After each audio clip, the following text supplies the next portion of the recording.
In 2015, the O'Keefe family will commemorate 150 years of service to the families of the Gulf Coast.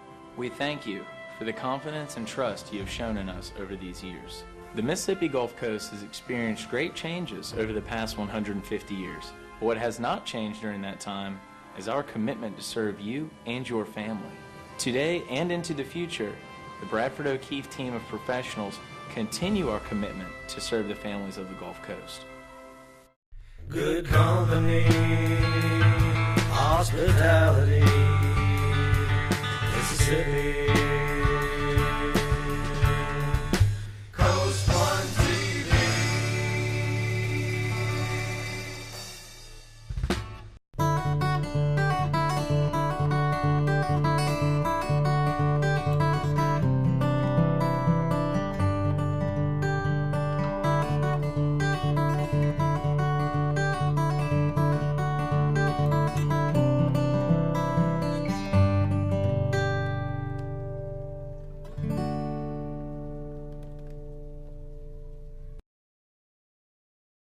Welcome to the O'Keefe Museum of Art. We're happy to have you here today. We're going to take a little tour of the museum campus, and we're going to start out here in the Welcome Center where we have a great show called Cars and Art, and we did this in coordination with Cruising the Coast. Had a lot of great traffic with it, and we have some great artists to show you.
My name is Kevin O'Brien. I'm the Executive Director of the O'Keefe Museum of Art.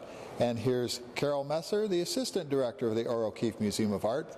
And now let's go take a tour of the museum.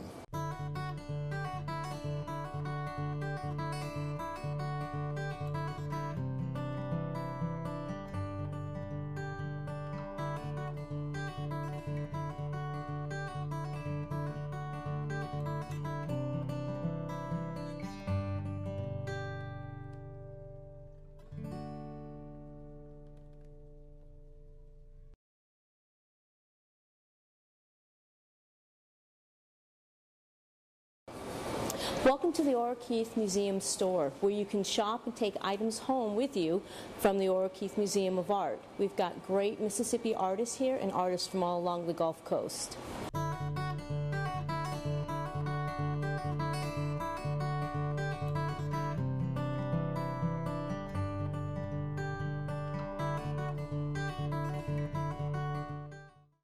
This is called a pop-up gallery. This is a really small gallery that we have, so we can really, on an informal basis, put up an exhibit without a whole lot of notice. And this really helps us out with a lot of our local artists. On display here, this is the artwork of Steve Phillips, a photographer. And as you have been seeing from some of the images, we have a lot of great images from the Gulf Coast.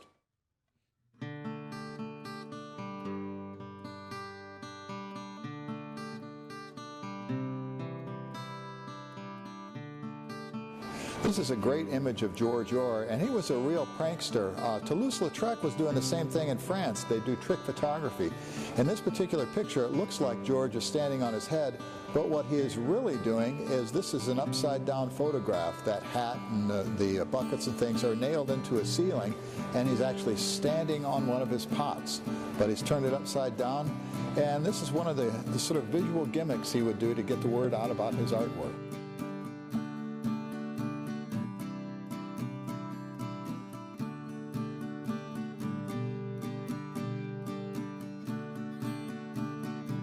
Let's take a visit to the IP Casino Resort Spa Exhibitions Gallery. Welcome to June Ward's exhibit, Passages and Possibilities. Yeah, this is an amazing exhibit we have here. June Ward is a very traditional painter, as you can see, and she's really painting in an almost 19th century style. And she's in a particular gallery here. This is a changing exhibition gallery, so we will change exhibits on a 3-month basis. We have all sorts of things in here. Now, I know this is a very traditional show right now, but we'll have very, very interesting abstract contemporary shows coming up. And in fact, we're doing some other community-based exhibits too that are coming up, some based on Katrina, some of them are going to be based on things like quilts and things like that. But this is a changing exhibition gallery, and it's designed by Frank Gehry, and it's got a lot of unusual shapes in it.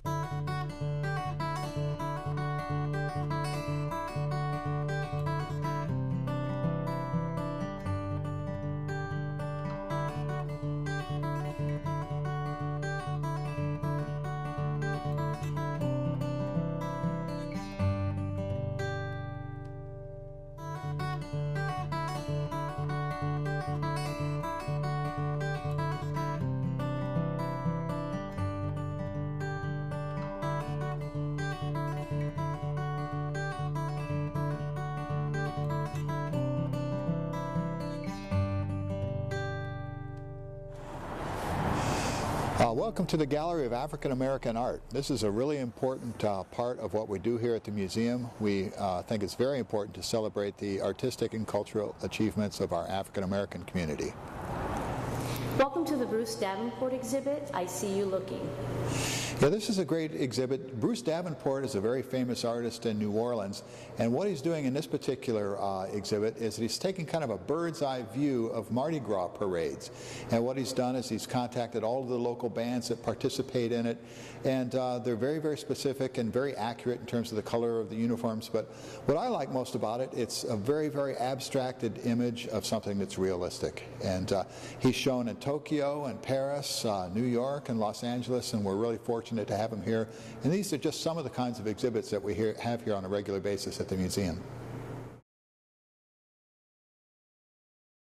Here's the big hero of our whole museum organization, George Orr. For the time being, he's in the Gallery of African American Art because we're still working on his final installation place in the pods. But in the meantime, we can see his great work here. And it sort of doesn't do justice just to see the way that it is. His work really comes alive when you actually shoot lights on them. And there are all sorts of colors that you normally don't see. And he was really a colorist. He does some amazing artwork, and we'll look at some of his other pottery here that we can show you some of these things. But he's a very, very interesting guy. He started out in life, went through 17 different jobs until he finally became a potter. And he was working with a guy named Joseph Meyer in New Orleans. And it wasn't until about 1894, when there was a big studio fire, that he lost all of his artwork. And then right after that, he decided, I'm going to make non-functional art pottery. And that's where you get all of George's most famous artwork, where he's doing all these strange shapes and beautiful colors on the work. And when people look at these things, some of them might not be excited at first, but they have to realize these things were done in the 1890s. And he's really the very first American artist to use pottery as an art medium. All right, these are some of these famous puzzle cups that George Orr made. And the trick is, of course, you put liquid in it and you're supposed to drink out of it and you're not supposed to spill anything. And you see these little holes on the sides and people automatically think, hey, I've got this figured out. I'll just cover it with my hands. Well, it will still drip all over you. And the secret is, if you need to know how to drink out of a George Orr puzzle cup, drink out of the handle. And then down here are some of George's brothel tokens. And they're sort of pictograms as to what can happen to a person in a brothel. Dynamic difference when you have the light on. I have the light on here, I'll take it away, and it looks very, very plain, but it's very, very colorful. And then look at what happens to this piece with the light going on it. It's just really amazing, and he's really looked at as almost more of a colorist than anything else during this particular period of his work. And the other thing, too, he's a native son of Biloxi. And I think maybe more people know about him in New York and Los Angeles than they do here. And we have some other things here. I'll shoot some more light on it, but you can just look at these amazing differences. But George was also making teapots, and these are some of the most valuable things that he has done. But the main thing you have to remember, back in the 1890s, people would look at these and they would be thinking, how is this thing supposed to work? And Mr. Orr was thinking more about, how does this thing look? And really, he's making amazing contemporary sculpture with these things. To him, the art was more important than the function. This is one of George's face mugs, and they're very, very valuable, and they're very unusual. And I almost think this might even be a self-portrait. Maybe any guy with a mustache back then looked like George Orr, but he did have a very special mustache. Again, you can see as we turn the lights onto these pieces, the color just intensifies. It's very, very beautiful. And we have a couple of people in town here that are local collectors, but a lot of these things are on loan from collectors from all over the United States.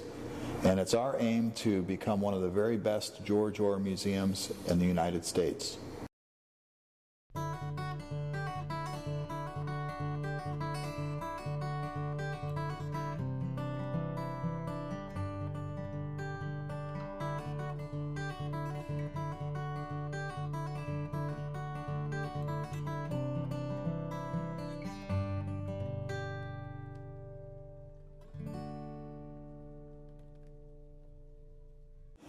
You know, we've looked at a lot of George Orr's really famous colorful pottery done after 1895, but before that time, he was actually making a lot of functional pottery. He was making pots and bowls and things like that, and pipes.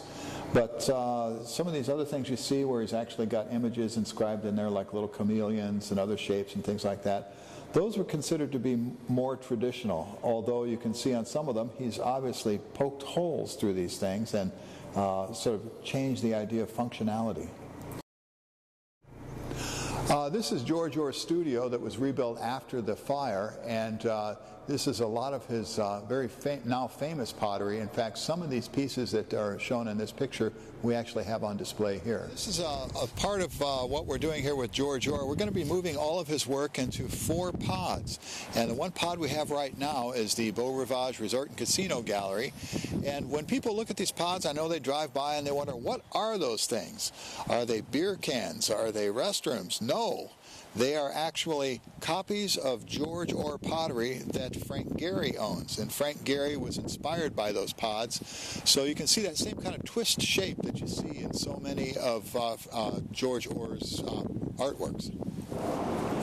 And here we are inside one of the pods that's completed, and we have a temporary installation of George Orr's work in here, but as we envision it, when we get the other 3 pods done, they're all going to be filled with George Orr's artwork.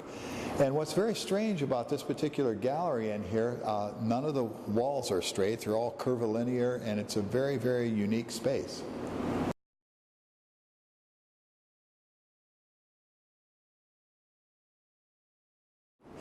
This particular case is one that I got all excited about because before having TV crews in here to actually look at the artwork, this is what you saw. And we had TVs come in and they had the LED lights, and this was the first case where they actually shot light on these pieces.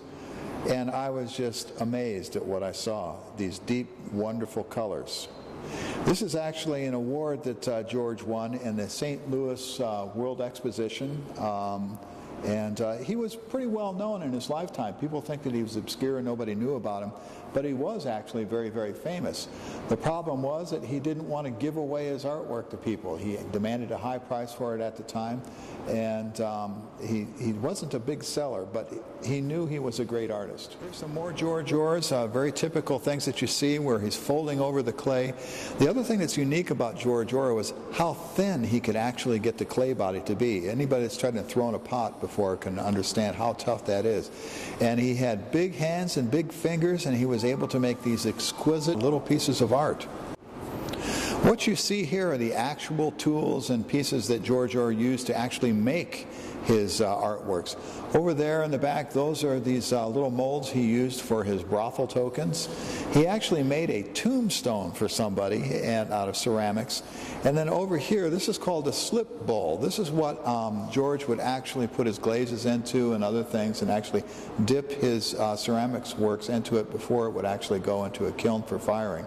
But these are the things that George actually used. So in addition to all of the pottery that we have of his, we've got a lot of the tools and things that he used to actually make his artworks. And here again are some more of George Orr's pieces. They're just wonderful when they get illuminated by light. You know, they just change, and it's very, very remarkable. You know, the funny thing that you see in there, you see all these little numbers.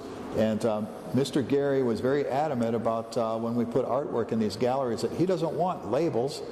He thinks labels are distracting, so we just have little numbers instead, but we do have a gallery guide so you can have some idea of what we're trying to present.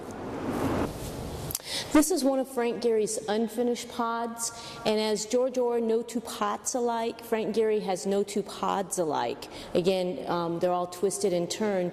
And to create this pod, they had to use a CAD program, the same program they use on jet fighters. And each of the panels are all different sizes, which makes it very difficult when you're building it that, again, each thing has to be custom cut. Welcome to the Pleasant Reed Interpretive Center, which is a replica of the original Pleasant Reed House. The architectural significance of having the Pleasant Reed Interpretive Center here is very, very important. Frank Gehry thought it was very, very important to be able to bounce all of his visual ideas off of this kind of a structure onto the campus. That's why you see a lot of references to the tin roofs and stainless steel on all of the buildings. And what Frank Gehry does is he really reacts to the environment where his project is going to be. There used to be a whole lot of homes on the north side of the museum that looked just like this. And that's really what Mr. Gehry was bouncing off of. And that's why, architecturally, why the Pleasant Reed Interpretive Center is here on the campus. This is a picture of Lula Reed Huff Webb from 1930, and she was the younger sister of Pleasant Reed. Pleasant Reed and his family were born into slavery up on the Reed Plantation, up near Hattiesburg, and after the Emancipation Proclamation and the Civil War, they came down here to the Gulf Coast when you had a lot of the seafood industry and timber industry asking for people to come down. They needed employees. Pleasant Reed was a carpenter. He couldn't read or write, but he left really great blueprints. And in 2005, Hurricane Katrina took the original Pleasant Reed house away, which had been donated from the alumni chapter of Delta Sigma Theta Sorority, and they graciously had donated the house to the museum. But Katrina took the house away, and because Pleasant Reed had left such good blueprints, we were able to rebuild the house almost to the same design. These are some items that are typically used by Mississippi families in the early 1920s, as well as some of the souvenirs from the Reed family. This is a 1935 ice box.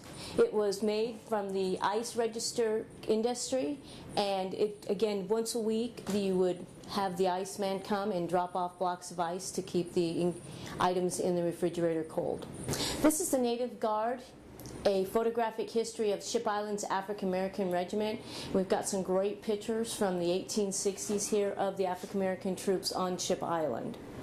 Well, in addition to George Orr, we really want to celebrate all kinds of artwork from ceramicists from all over the world. We have people here on a local basis, but also people from Japan and many other places. And we feel as though this is very akin to what George Orr is doing, and of course one of our major focuses is ceramics. We're at the very top of the Center for Ceramics on the 4th floor, and up here we have a beautiful view of Deer Island, and you can see beyond that the Gulf. And you can also get a really good view of the entire campus up here. And there's an interior room up here where we have lots of meetings, and we also have other people from the community come up here and utilize this space. And the thing to remember is that this is for all of the people of the Gulf Coast, so if you want to have a meeting up here, contact us and we can help you out and set you up for this beautiful vista. All right, we're going to take one more view of the Orr O'Keefe Museum. This is a part of the museum that most people don't get to see unless they're taking classes. This is a very high-tech kiln bay that we have, and what's unusual about it is the number of pieces that we can fire, and also we have a really large kiln that you can make big pieces in, and that's very unusual. We can make a lot of pottery here. I'm Kevin O'Brien, Executive Director of the Orr O'Keefe Museum of Art, and this is Carol Messer, our Assistant Director, and we'd really like to thank you for being a part of our tour today.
Hey, wait, who's this guy?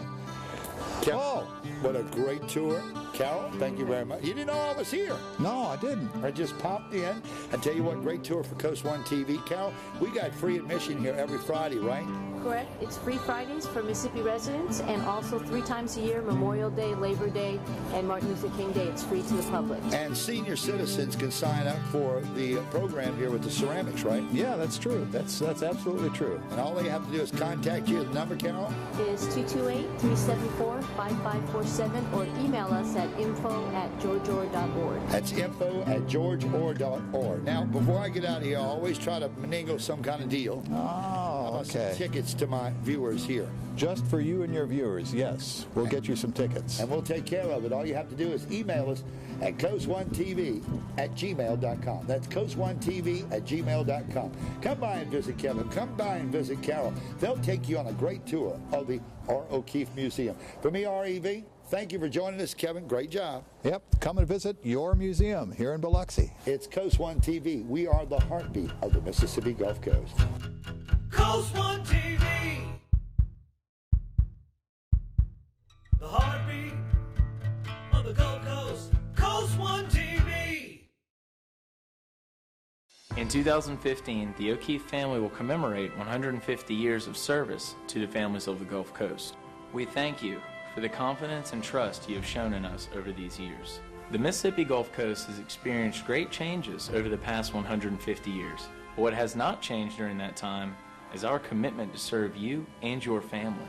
Today and into the future, the Bradford O'Keefe team of professionals continue our commitment to serve the families of the Gulf Coast.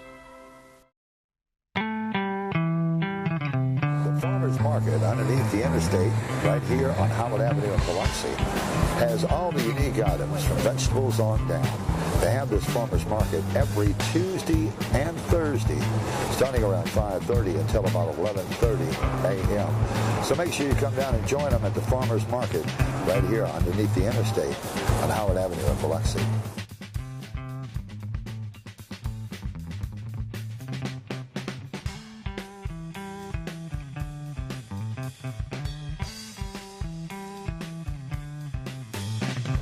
Fresh-grown vegetables, everything that you need to keep your family healthy can be found at the farmers market right underneath the interstate on Howard Avenue in Biloxi.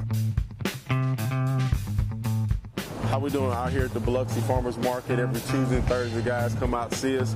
Tony's Tejas Salsa, the world's best salsa. Tony Ingram, the inventor, the creator. All fresh, all high-quality ingredients. This is the world's best salsa. The reason why it's the world's best is because it's more than just a dip. You can bake your food in it. You can use it as a condiment on hamburgers and hot dogs. It's a marinade made with local produce, always fresh, always high quality.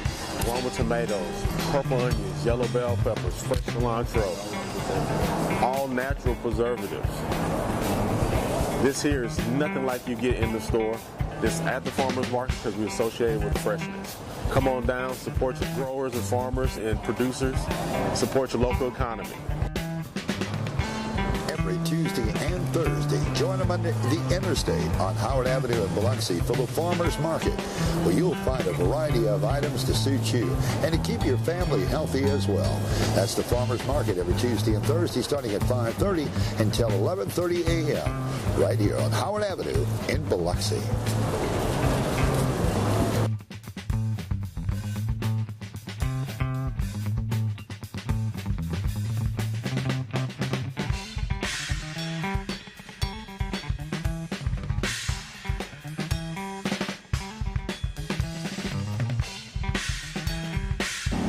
I got some homegrown cantaloupes and got some pecans, got some kumquats, and got some shell pecans.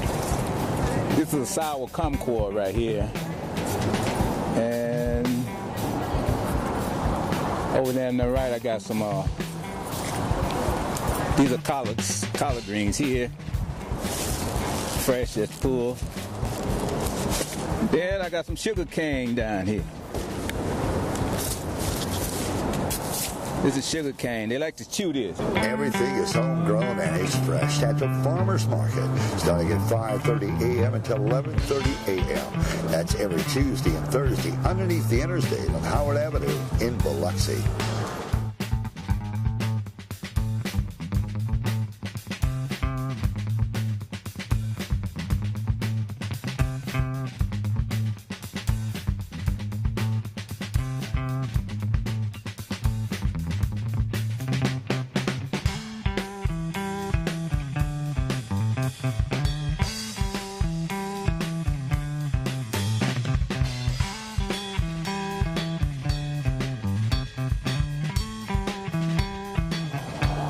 Everything from fresh produce to homemade honey. Every Tuesday and Thursday at the farmers market underneath the interstate on Howard Avenue in Biloxi. It's the farmers market every Tuesday and Thursday starting at 5:30 a.m. until 11:30 a.m. And here we go, your honey-baked ham. Oh, gorgeous. Let's go even bigger. Bigger, huh? Leftovers. Remember your big warehouse club ham? Okie dokie. I give you deliciousness in gold foil. Yes. I'm gonna have a piece of that on the way home. Nobody's gonna notice. I'll notice. Honey baked ham. Perfection is only about $4 per person. Choose. Serve. Yum. Promotional consideration provided by the following: Gulf Coast Firestone, located on Pops Ferry Road in Iberville, the home of Bridgestone and Firestone. From brakes to tune-ups to oil changes, it can all be done at Gulf Coast Firestone, 4283 Pops Ferry Road in Iberville. From Bridgestone to Firestone tires, it can all be found at Gulf Coast Firestone. My name is David Gray. Come down and see us at Gulf Coast Firestone. We're here Monday through Friday from 7:30 to 5, and Saturday for your convenience from 8 till 2 o'clock.